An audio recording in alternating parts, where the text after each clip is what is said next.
भाई जो गुरु बचन पे डट गे, कट गे फंद 84 के। भाई और बहनों, हम शुरू करते हैं परम पूज्य परमेश्वर सतगुरु रामपाल जी के कर कमल से लिखित पवित्र पुस्तक जीने की राह के ऊपर ये पहला वीडियो। सबसे पहले भूमिका।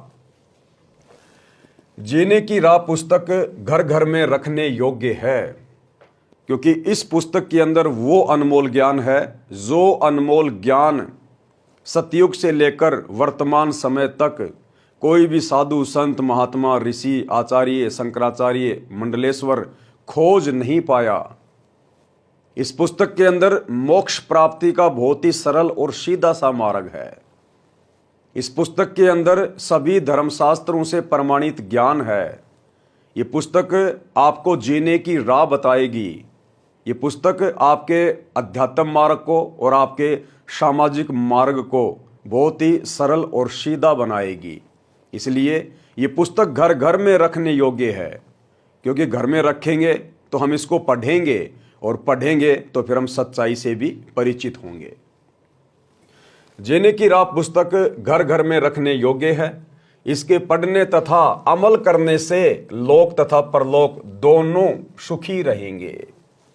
इस पुस्तक को यदि आप पढ़ेंगे और इसमें जो शास्त्र प्रमाणित सत्य ज्ञान है, यदि आप उसके ऊपर अमल करेंगे और सतगुरु रामपाल जी परमेश्वर जी से दीक्षा ले लेंगे और जो मर्यादा गुरुदेव भक्ति को सफल करने के लिए बताते हैं, यदि आप उन मर्यादाओं में रहोगे तो आपका ये लोक भी सुखी होगा।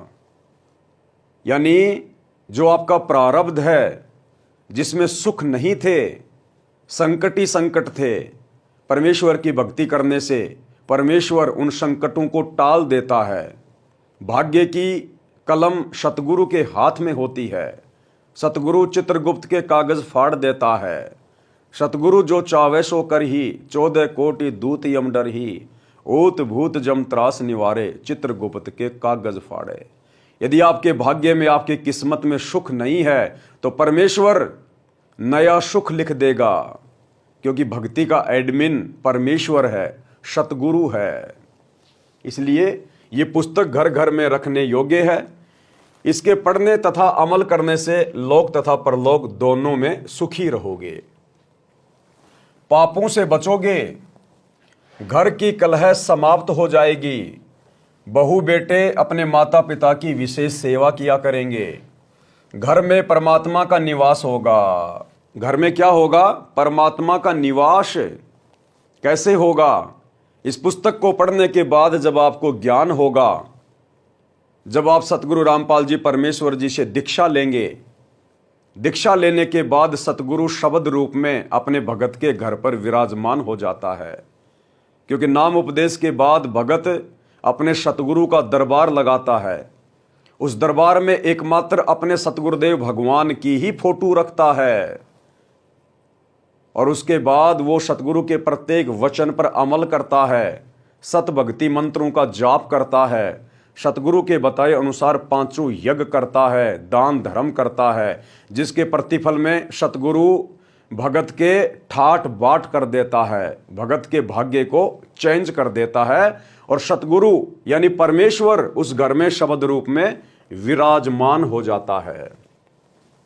भूत प्रेत पितर भैरव बेताल जैसी बुरी आत्माएं उस परिवार के आसपास नहीं आएंगी। जिस प्रकार जिस घर में बहुत ज्यादा मच्छर होते हैं, यदि उस घर में उस कमरे में ऑल आउट लगा दी जाए तो मच्छर उस घर में नहीं टिक पाते हैं। उस ऑल आउट के प्रभाव से मजबूरन मच्छरों को वहां से भागना पड़ता है। इसी प्रकार सतगुरु यानी परमेश्वर भक्ति की ऑल आउट है और ये जितनी भी जो बुरी शक्तियां हैं, भैरव भूत बेताल, ये मच्छर की भांति हैं सतगुरु के आगे। और सतगुरु की शक्ति के आगे, उनके भगत की शक्ति के आगे ये मच्छर, ये भैरव भूत बेताल, ये बुरी शक्तियां उस घर के आसपास भी नहीं फटकती हैं और भगत सुखी हो जाता है। भूत प्रेत पितर भैरव बेताल जैसी बुरी आत्माएं उस परिवार के आसपास नहीं आएंगी।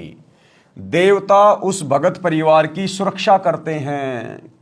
देवता जिनको हम पूजा करते थे जाने अनजाने में, सत भक्ति का शास्त्र अनुकूल ज्ञान ना होने के कारण जिन देवी देवताओं की हम पूजा पाठ किया करते थे, उन देवी देवताओं की जो बेचारे हैं, असमर्थ हैं, लाचार हैं, वे आप और हमारे भाग्य को चेंज नहीं कर सकते।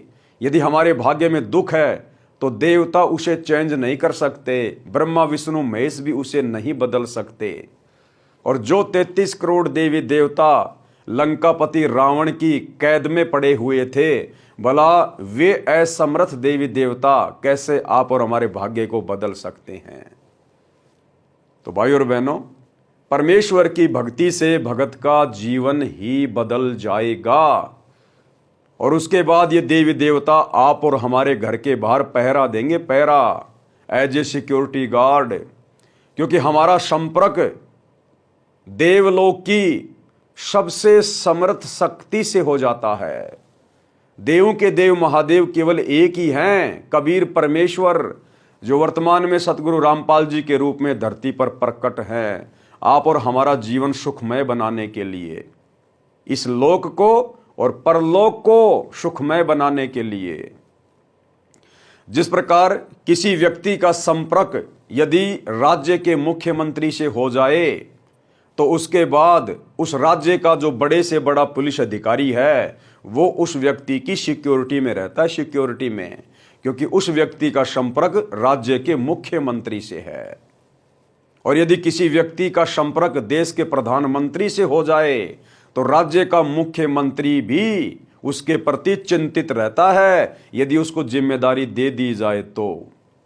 ठीक इसी प्रकार जब हम जीव आत्माओं का संपर्क सृष्टि की सबसे बड़ी शक्ति सतगुरुदेव भगवान से हो जाता है, कबीर परमात्मा से हो जाता है, तो सतगुरु से नीचे की जितनी भी शक्तियां हैं, ब्रह्मा विष्णु महेश 33 करोड़ देवी देवता, ये सब सतगुरु की आत्मा की सिक्योरिटी में आ जाते हैं।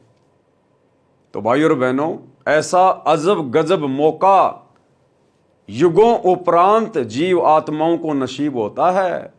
ऐसे समर्थ सतगुरु की शरण युगों युगों के बाद प्राप्त होती है। तो हम इस अवसर को बिल्कुल भी ना चुकें। साध वचन पलटे नहीं, पलट जाए ब्रह्मांड। सतगुरु के मुख से निकला एक एक वचन पत्थर की लकीर होता है। यदि हम सतगुरु से उपदेश लेकर और उनके बताए अनुसार मर्यादा में रहकर सत भक्ति करते हैं तो देवता उस भगत परिवार की सुरक्षा करते हैं। अकाल मृत्यु उस भगत की नहीं होगी जो इस पुस्तक को पढ़कर दीक्षा लेकर मर्यादा में रहकर साधना करेगा। सतगुरु रामपाल जी परमेश्वर जी से उपदेश लेने के बाद आप जी सौपन में भी इस बात का भय अपने दिलो दिमाग में मत रखना कि आपकी किसी भी प्रकार से अकाल मृत्यु होगी। परमेश्वर आपको एक्सीडेंट से बचाएगा, परमात्मा आपको बीमारियों से बचाएगा, परमेश्वर आपको लड़ाई झगड़ों से बचाएगा। यानी सतगुरु की शरण में आने के बाद जब आपको तत्व ज्ञान होगा तो आप जी अपनी तरफ से एक भगत बनेंगे, साधक बनेंगे, और आप किसी को भी दुखी करने का प्रयास कभी नहीं करेंगे। तो आपकी 50% समस्याएं तो वहीं हल हो गई। और बाकी जब आप सतगुरु के शत भक्ति मंत्रों का जाप करेंगे, सतगुरु के द्वारा दी जाने वाली 5 यज्ञ विधिवत करेंगे, नेक नीति ईमानदारी से अपना काम धंधा करेंगे, तो भाइयों और बहनों सतगुरु आपके ऊपर प्रसन्न होगा। और जब सतगुरु प्रसन्न होगा तो फिर भगत को कमी किस चीज की रह जाएगी। परमात्मा अपने भगत को कांटा भी नहीं लगने देगा। कांटा भी क्या होता है, अन्यथा भाइयों और बहनों भक्ति और भगवान की फिर आवश्यकता ही क्या है।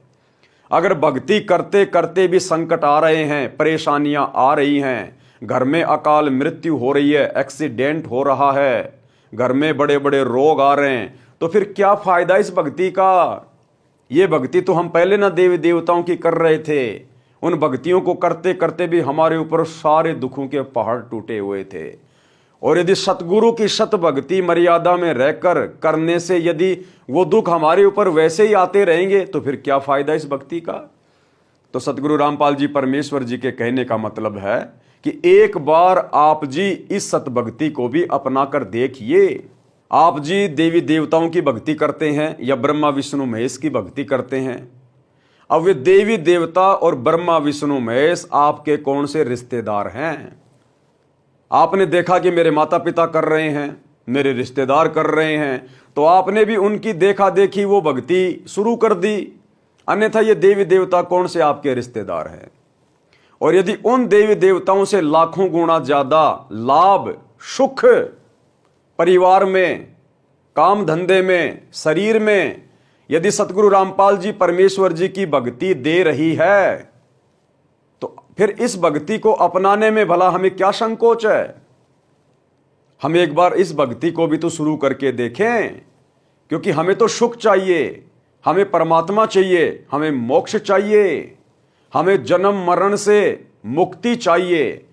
और ये सर्व सुख यदि सतगुरु रामपाल जी परमेश्वर जी देने की गारंटी दे रहे हैं, तो भाई और बहनों फिर हमने इस भक्ति को शुरू करने में जो गुरु बचन पे डट के कट गे फंद 84 के, कट गे फंद 84 के, कट गे फंद 84 के।